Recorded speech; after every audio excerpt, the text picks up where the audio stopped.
Hello, everybody, and welcome to Busy Playing Something. I am your host and solo presenter today, Sean. You might have seen a couple of videos from Josh in the last couple of weeks. We are kind of doing a little bit of tag team at the moment. I was gone for a little bit. Now Josh is away in Japan, so we're taking it in turns to hand over the baton and give you guys a bit of a show. So if you haven't already, make sure you check out his videos here on YouTube, or if you're listening to audio, you can find it there as well on Spotify and Google Podcasts and all that sort of stuff.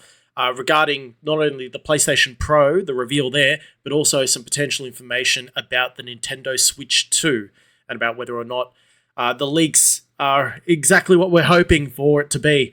But today, I'm going to focus a little bit on the news as well, but I'm going to go in the other direction. We haven't spoken about Microsoft and Xbox in a little bit, in a hot minute, so we're going to talk a little bit about that, as well as Ubisoft. So Ubisoft is in a precarious position, and we'll get to that a little bit later. It always feels like they're in a precarious position. I don't know what's going on over there. But anyway, we're going to start off with 343 Studios, or as they like to be called now, Halo Studios. So we did see a 6-minute video, which I'll bring up now, actually. Here we go. So we've got a new video basically detailing some of the changes that's going to be happening to Halo going forward. And the main one is that it's moving from the Slipstream engine, the Slipspace engine, to Unreal Engine 5, or Unreal 5 engine, depending on how you want to call it. Now, there are a couple of titles in the works in this new engine, which looks really cool. And I think when I first saw this video, my initial reaction was that it looks nice, but it's like taking a photo. Sometimes you can see the detail in the photo, but I'm not really going to know the full picture until we start to see some gameplay. And that's kind of the big thing here, is we want to be able to see actual moving images and not just, freeze frames and that sort of stuff. I know there's a couple of little like tiny cutscene blips in there as part of this Project Foundry kind of little tech demo. But at the end of the day, we're not really going to trust them, or at least I don't trust Halo Studios yet. Since 343, or now I'll just be referring to them as Halo Studios, since Halo Studios took over from Bungie after Halo Reach and went from Halo 4 onwards, as well as they did do the remaster of Halo Combat Evolved, it feels like Halo hasn't quite been that first-party title that everyone knows and loves. The type of game that's going to sell consoles. And we did discuss about this on this show leading up to Halo Infinite coming out. And we were talking about how there was so much pressure on the shoulders of not only Halo Studios, but also Microsoft as well, because this was meant to be their killer app. Every time we think about Xbox, we think of Forza, Gears of War, and Halo. And so when Halo Infinite didn't quite reach the levels that people thought it would, it kind of left a sour taste in people's mouths. It left a sour taste in mine. Don't get me wrong, I still play Halo Infinite occasionally, mostly multiplayer now. I did the campaign, and I haven't really bothered to go back and do all the collectibles and that sort of stuff. And Master Chief Collection I'm still playing here and there, which is nice. Like, the multiplayer is always there, and you get that nostalgia hit, I think, which is one of the reasons why a lot of people keep going back to Halo. But it's not necessarily bringing in new players. And I think that's kind of where the ability to move to Unreal 5, to be able to use an engine that's already established, where they don't really have to worry about doing the tech side of it, that they explained in the video you can see there. But they can now focus purely on the product or the game that they're trying to make. And I'm pretty excited about that. As I said, it looks great, but I want to see what they do with it. I want to be proven wrong that, Halo is, still the definitive Xbox title, even if it's on PC. There is rumor actually as well that, or at least leaks, that the new Halo, or whatever new Halo comes out as a mainline game, is going to also come to PlayStation 5. Now, we have reason to believe that this is the case because of a job listing, which they required somebody with Sony experience, or at least it's in the Sony team, to help with the development of a Halo title.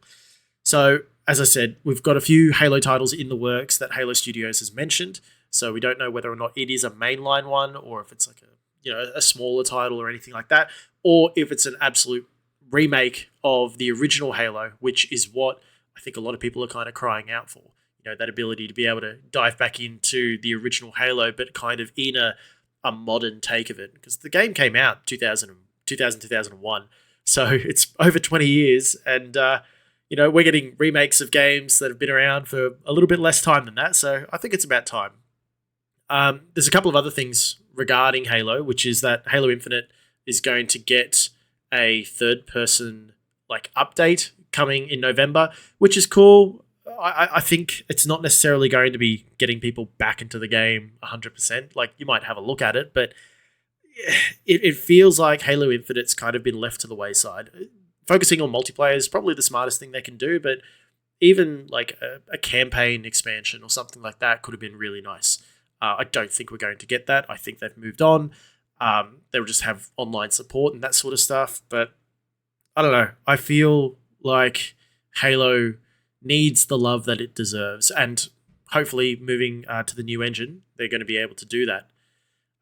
Lastly, on Halo, the Master Chief collection is still being supported, which I love the fact that that's still going.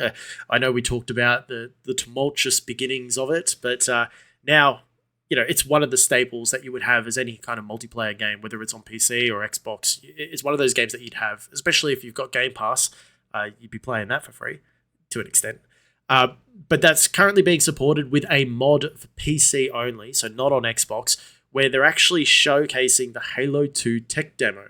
So if you cast your minds back to 2004 or a little bit beforehand, they did a show where they had a tech demo of Halo 2 with a couple of features that they didn't actually include in the main game after development.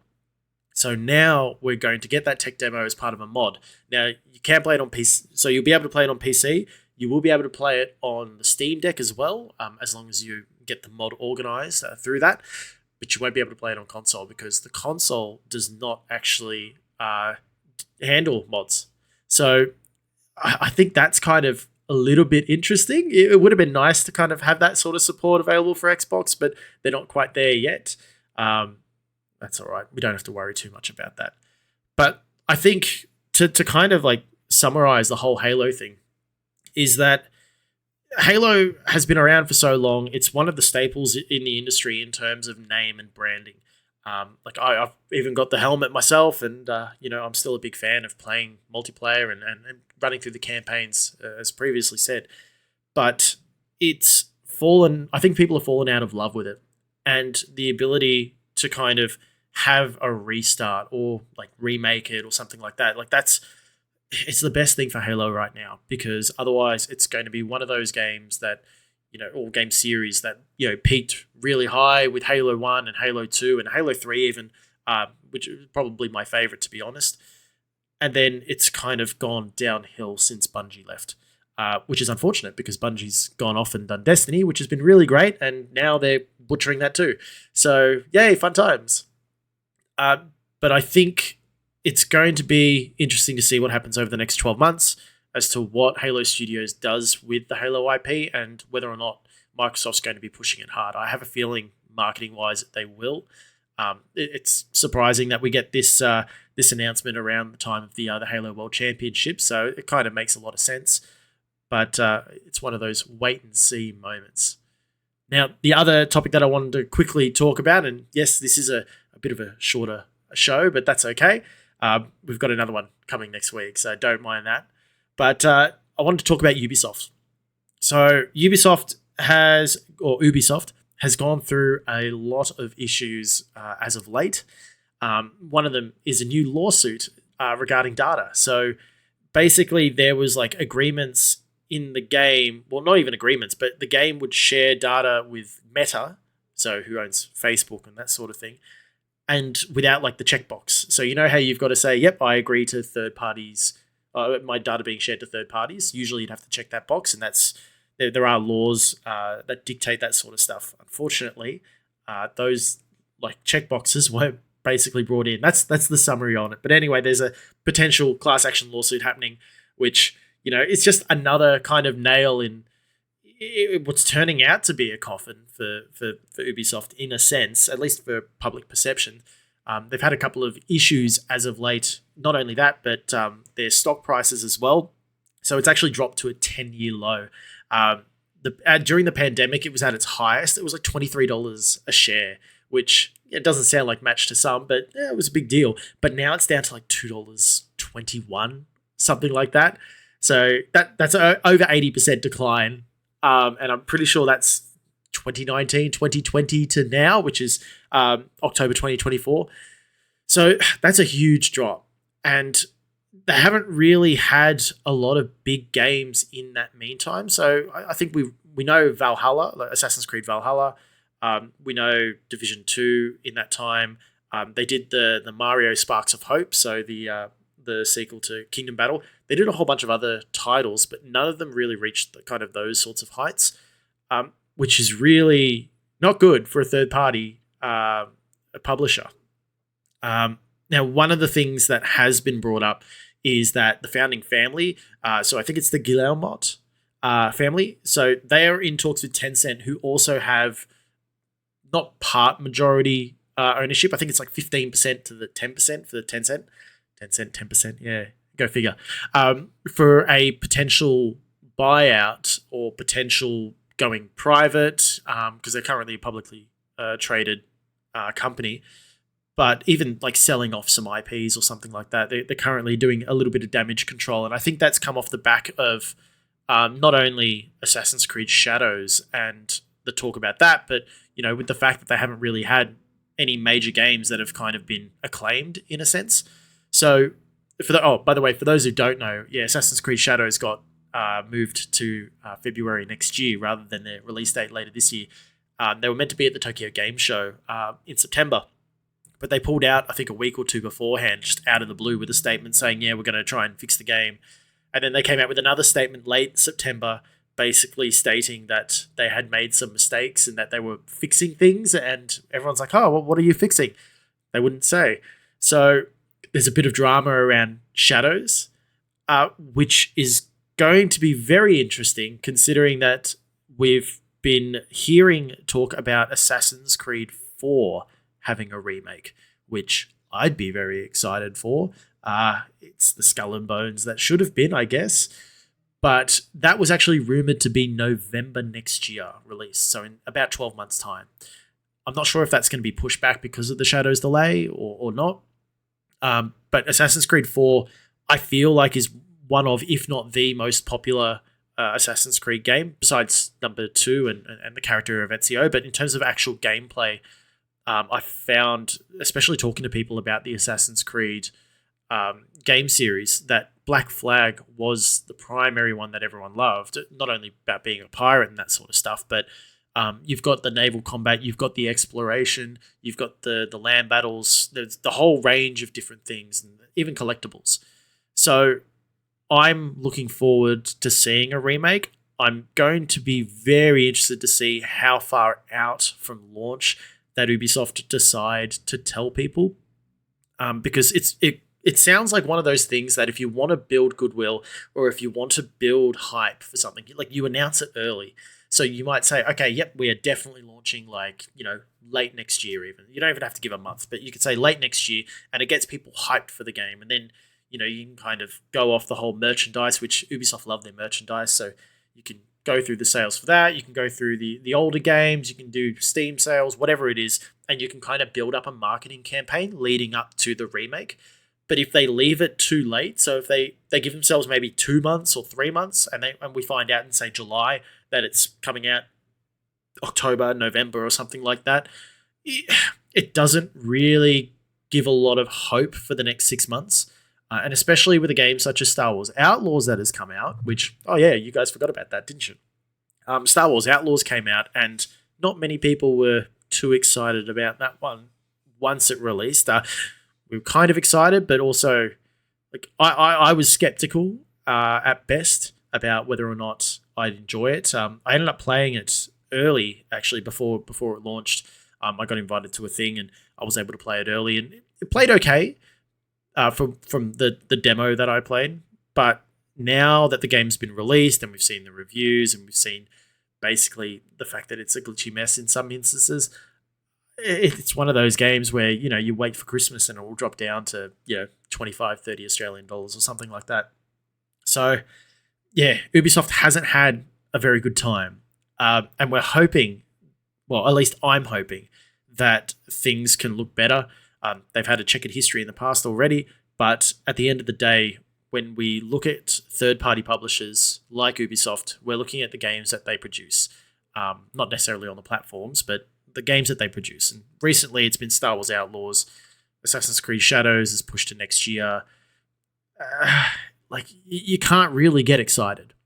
So I guess that's kind of where my argument comes in for Assassin's Creed 4 Black Flag Remake, to potentially get people excited. And if they announce it now, for example, I think it's going to cover over some cracks, but it's not really going to do too much now, in a sense. But they have to have this kind of in their back pocket ready to go, so that way when the news kind of slows down a little bit on them, that they were able to kind of say, oh, by the way, remember Assassin's Creed Black Flag? Yeah, well, we've got that coming out, Remake. And I think that that's kind of the messaging that they'll be looking for. So anyway, that's a little bit of summary about what's going on in regards to Halo Studios and Ubisoft. I'll actually be doing another solo show next week, so hopefully you can tune into that. It's going to be a little bit different. I'm thinking about playing a game, or at least doing another review. I noticed that we do read the comments on our YouTube videos here, so if you haven't already, make sure you do leave a comment. But yeah, it's a trying time now. It's kind of like that big hush before all the Christmas releases come out, and there's a few things going on. So one of those actually is this weekend. PAX is happening in Melbourne, Australia. So I'll be going to that, and who knows, I might have a video next week about my time there. But otherwise, thank you very much for watching my little short update about a couple of things. If you haven't already, make sure you do like and follow and subscribe to the channel and all that. And watch Josh's deep dive on the PlayStation 5 Pro. I think it's actually really interesting to kind of see what Sony's game plan is. And PlayStation is all Josh's expertise, and he gives a little bit of thought to that while he's currently in Japan now. But anyway, hopefully you guys enjoy yourselves. If you're going to PAX, who knows, I might see you there. And yeah, I usually we'd have a little sign off, but I'm going to say, where's our native PS3 on PS5? I think the Pro should have had that, and I'm going to keep asking for that. But anyway, we'll see you next week.